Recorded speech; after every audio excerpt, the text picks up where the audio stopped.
Well, welcome back to Rick's Bullshit by the Bench, Session 2, Session 2.0. 2.0. So, what I wanted to talk about today was, last week we talked to Kenny at Cycle X in Wisconsin. Big single overhead cam 750 guy who wants us to build a high-powered charging system for his single overhead cam 750. So, if you want one, call Kenny.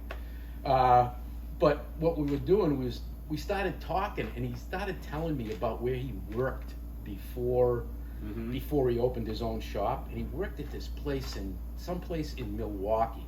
There was an independent motorcycle shop, and they bought everything from Craig Vetta Fairings when he went out of business. Really? Bought everything they had.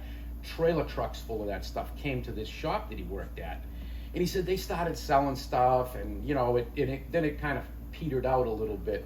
But then Kenny opened his own shop, and he went back to where he worked, and he bought all the Rebel fairings because he figured out a way to mount them on Honda Rebels. The 250 Rebel. The 250 Rebel. The 250 Rebel. And he made a killing on all that shit. But, it just brought back, like, what happened in the old days when, people had, like, independent shops all over the place. Because you had an independent shop. I did have an independent shop. 6 years. I know. I had one before we opened the electrical thing. And different crazy crap that went on at salvage shops and stuff.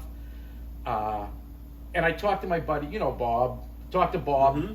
Tells me about all the stuff that he went through and all his stuff. And I told him, I said, yeah, one of mine was at the end of the year. This time of the year, fall and stuff like that, things got slow. So we would go through the salvage yard and say, this lives, this dies. This lives, this dies. And stock up for the winter. Sell off some parts. And we would sell a lot of stuff. Like if we scabbed out motors, like pull the top ends off, and you sell the cam, the carriers, whatever you sell, right? Yeah. Then you have this bottom end hulk, and it's just taking up space. And so we'd go through there, we get the trailer out, and we load the trailer for all of this junk aluminum and steel and crap, and take it to the local junkyard and just off it. I bet some of that was gold in these days. Well, that's the You whole didn't deal. know it. Right, that's the whole deal. Like, I remember going through stuff, and we're picking stuff out, throw this, throw that, the other thing. I said, look at this 750 Honda. I said, what the hell is kind of a case is this? It's kind of, it doesn't look right. Looks a little porous. A little rough. Looks a little rough. Well, Throw it was it out. rough. Yeah, you know why? Because they sandcast it. It Yeah. was a sandcast case. Yoink, right into the trash, right into the melter, gone. Another one down. You're breaking the my drain. heart. You're breaking my heart. I know. What do you think that engine's worth right now? Oh man, Even blown up. Like, I can't. I think a sandcast went off sometime this summer or something like that. It was kind of nice and everything.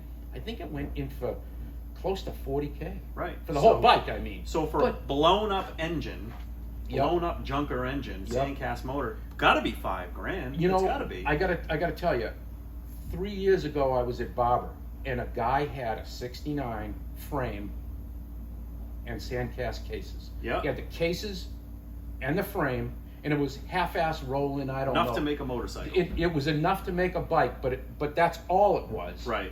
And I think the guy wanted $2,500 for it, just the way it was. That's a bargain. But it didn't seem that way to me 3-4 years ago. Right. But Well, now things have rapidly changed in the past 4 years, 5 years, 2 years. this year on Honda 750 single overhead cams. I mean, like you could buy those things. I don't know, decent ones for $2,500. Right. Not anymore. Not anymore. Especially none of Not the early anymore. stuff. None of the early stuff. Well, that's why you've got to, these days, chase down every last lead.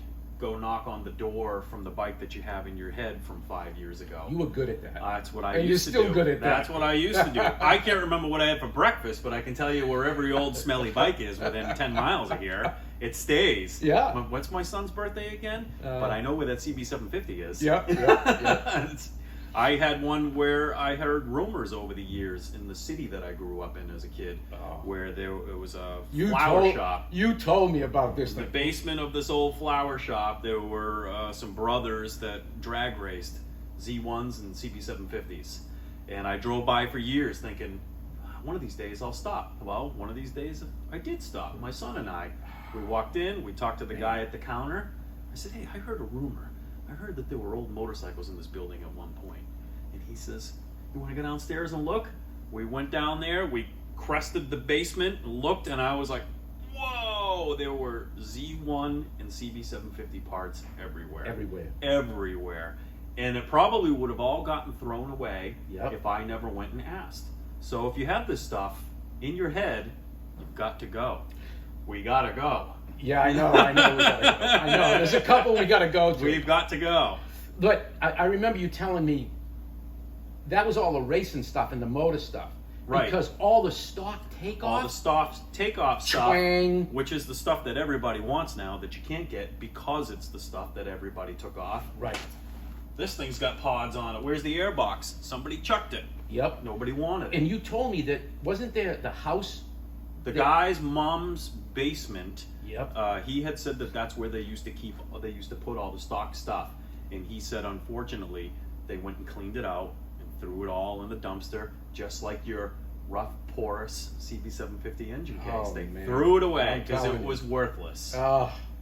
Worthless at one time, gold now. Gold now. Holy moly. You got to chase them down. You got to chase the leads. Didn't you get a complete turbo or supercharged? It was RC? It was an RC engineering kit. It was kind of mixed in with some other parts, but it was studs for the cylinders. It was low compression pistons.